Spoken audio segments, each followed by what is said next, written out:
Pag minamalas ka nga naman. Talaga naman. Ayun ako mandar.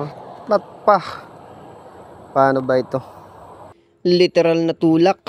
Lumutan hanggang talaba. Ilang araw na din kasi ito sa bahay na naka-stock at hindi ko magamit. Sabi nung iba, loss compression daw. Pero ipapacheck natin yan para mas malaman natin ang sakit ng aking motor. Ang kaso, sobrang layo ng shop dito. Lumutan hanggang talaba. Pahinga muna ya. Nakakangalay magtulak. Sakit sa binti. Stilan.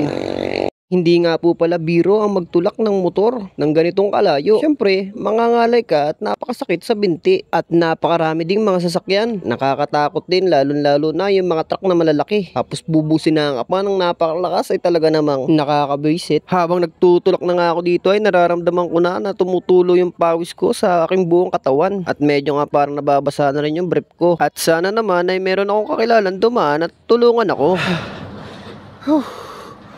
Kapoy kayo. Medyo malapit na nga pala ako dito sa alanganin. Nasa may tulay na ako at biglang may nakita ako nakaredito na lalaki. At talaga namang gustong gusto niya daw akong tulungan. At kahit nga siya ay magsasayang pa, hindi siya nagatubili. Nag-rescue po sa akin isang kumpare ko, napakabait. Shoutout sa'yo, parang Jarel. Tayo nakakapagod. Okay pare, dali. Problema mo sa ikaw?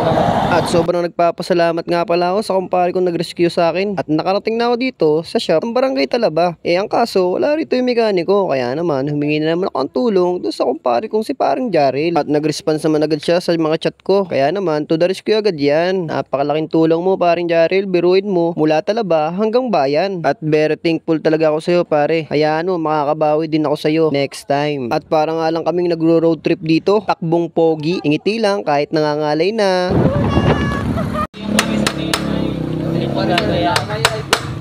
Pagkadating-dating na namin dito sa shop ay saktong nandito ang mekaniko. Pau-Pau nga po pala ang pangalan niyan at ang pangalan ng shop ay Princess Hera. Dito nga lang po pala yan sa bayan, sa hanay po ng Aparos. Pero mas malapit po siya dito sa Recaport. At talaga namang napaka-supportive ng kumpare ko. Hindi naalis hanggat hindi umaandar ang motor ko. At napakabilis nga ni Pau-Pau gumawa. Kunting kuting-ting lang ay napaandar niya na kagad to. Kaya naman nagpapasalamat ako sa iyo sa magandang serbisyo mo. Sa mga magpapagawa po dyan, huwag na kayong magatubiling bumisita dito sa Princess Hera. Napakagaling po at napakaganda ng ayos po nila dito. Very satisfying. Palamig muna tayo ng ulo dito sa 39 Earth. Sobrang init po kasi ng panahon. Kaya naman bagay na bagay tong milk tea para guminhawa naman ang pakiramdam naming mag-asawa. Nasayang ko na naman po ang 3 minutes ng buhay nyo. Kaya hanggang dito na lang po. Paalam!